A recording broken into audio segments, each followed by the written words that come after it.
Assalamu alaikum, dear student. Welcome back to my YouTube channel, Ibrahim English Academy. S.S.C English second paper, question number 1 with clue for vocabulary and grammar. তো আজকে আমরা আলোচনা করব Dhaka board 2019। প্রথমে এক নম্বর প্রশ্নটা আমরা একটু ভালোমতো দেখে নিই। Fill in the blanks with the words from the box. You may need to change the form of some of the words. You may need to use one word more than once. But বক্সে যে শব্দগুলো দেওয়া আছে প্রত্যেকটা শব্দের অর্থগুলো আমরা ভালোমতো জেনে নিই। ইনডিসক্রিমিনেট মানে হচ্ছে বেপরোয়া, ফর হচ্ছে একটা প্রেপোজিশন, ফর মানে হচ্ছে জন্য, অ্যান হচ্ছে আর্টিকেল, অ্যান মানে হচ্ছে একটি, সাস্টেন সাস্টেন মানে হচ্ছে ধরে রাখা, অ্যান্টিসিপেট অ্যান্টিসিপেট মানে হচ্ছে পূর্বানুমান করা বা বলা, ডিজাস্টার মানে হচ্ছে দুর্যোগ বা বিপর্যয়, এরপর হচ্ছে দ্য আর্টিকেল, টিটা খানাখানি, টু এটা হচ্ছে একটা প্রেপোজিশন, ইরোজন মানে হচ্ছে ভাঙন বা ক্ষয়, ইম্পারেটিভ ইম্পারেটিভ মানে হচ্ছে জরুরি। এবার আমরা মূল প্যাসেজে আসি এবং প্রত্যেকটা সেন্টেন্সের অর্থ জেনে বুঝে গ্রামাটিক্যাল নিয়ম মেনে তারপর আমরা অ্যান্সার করব। তো প্রথমে এ নম্বরে আছে ইট ইজ ড্যাশ দ্যাট, এটা প্যাসিভ মুডে আছে। তাহলে প্যাসিভ মুডে আমরা জানি সর্বদাই ভার্বের পাস্ট পার্টিসিপল ফর্ম হয়।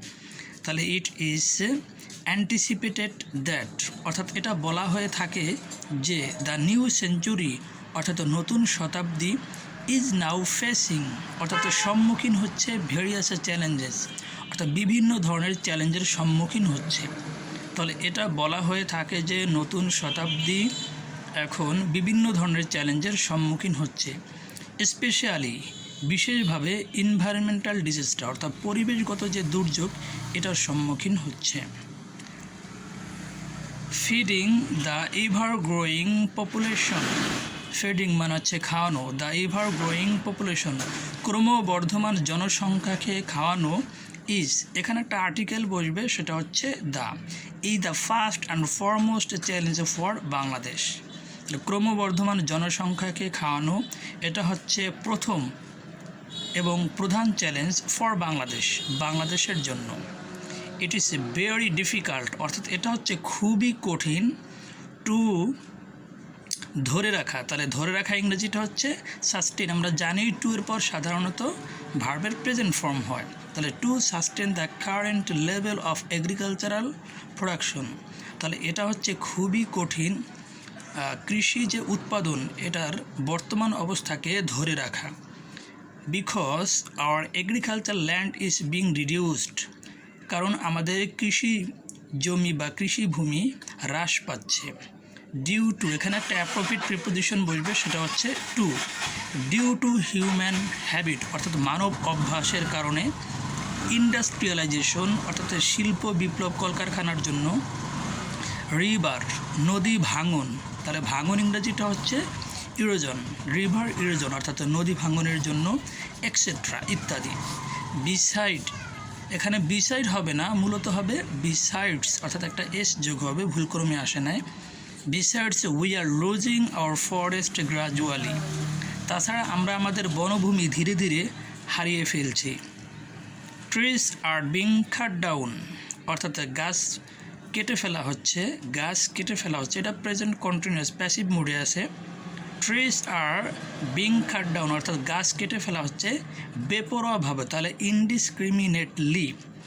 রেজাল্টিং ইন ফলে পর্যবসিত হচ্ছে একটা খারাপ ফলাফল হচ্ছে, সেই ফলাফলটা হচ্ছে অ্যান ইনক্রিজ অফ পলিউশন অর্থাৎ একটা দূষণের বৃদ্ধি পাচ্ছে। তাহলে গাছ কেটে ফেলা হচ্ছে বেপরোয়াভাবে যার ফলে একটি দূষণ বৃদ্ধি পাচ্ছে। সো ইট ইজ সুতরাং এটা হচ্ছে জরুরি, তাহলে জরুরি ইংরেজিটা হচ্ছে imperative. So it is imperative to check the reckless alarming condition, সুতরাং এটা হচ্ছে জরুরি এই বেপরোয়া অবস্থার দুর্যোগটাকে নিয়ন্ত্রণ করার জন্য। ড্যাশ ফর আওয়ার এক্সিস্টেন্স, আমাদের অস্তিত্বের জন্য, আমাদের নিজেদের অস্তিত্বের জন্য। তাহলে কোনো কিছুর জন্য তখন সেক্ষেত্রে প্রিপোজিশনটা বসবে হচ্ছে ফর আওয়ার ওন এক্সিস্টেন্স, আমাদের নিজেদের অস্তিত্বের জন্য। এবার নিচে প্রত্যেকটার অ্যান্সারের এবং তার পাশে বাংলা দেওয়া আছে যেন সহজেই তোমরা বুঝতে পারো, মনে রাখতে পারো। তো এই নম্বর দেখা যাচ্ছে ইট ইজ, এটা প্যাসিভ মুডে আছে, তাই এখানে ভার্বের পাস্ট পার্টিসিপল ফর্ম বসছে। ইট ইজ অ্যান্টিসিপেটেড দ্যাট, অর্থাৎ এটা বলা হয়ে থাকে যে।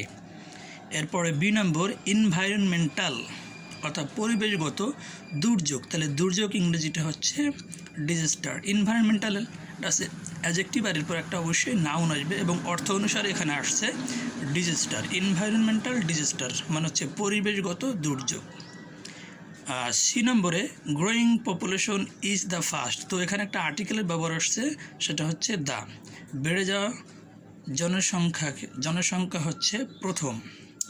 ডি নম্বরে it is very difficult to sustain, to এর পর ভার্বের প্রেজেন্ট ফর্ম বসে, তাই সেই অনুসারে এখানে অর্থ অনুসারে আসছে sustain.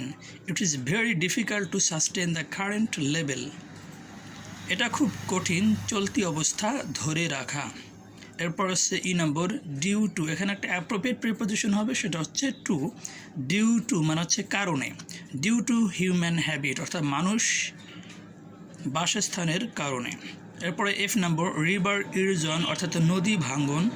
G number trees are being cut down indiscriminately, তো এখানে বসছে ইনডিসক্রিমিনেটলি অর্থ অনুসারে অ্যাডজেক্টিভ অ্যাডভার্ব বসছে ইনডিসক্রিমিনেটলি, অর্থাৎ বেপরোয়াভাবে গাছ কাটা হচ্ছে।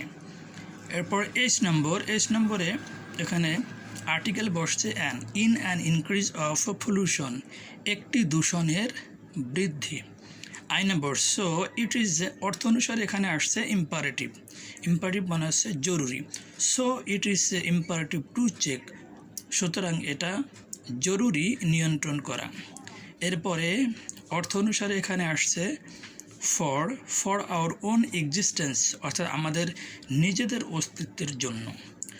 তো শিক্ষার্থীরা তোমরা এভাবে যদি অনুশীলন করতে পারো, আশা করি তোমাদের প্রস্তুতিটা অনেক ভালো হবে, তোমাদের ভোকাবুলারি দিকটা আরও স্ট্রং হবে এবং গ্রামাটিক্যাল যে সমস্ত নিয়ম যেগুলো বললাম সেই সম্পর্কে যদি জেনে বুঝে করতে পারো তাহলে সেটা তোমাদের জন্য আরও বেশি ভালো হবে।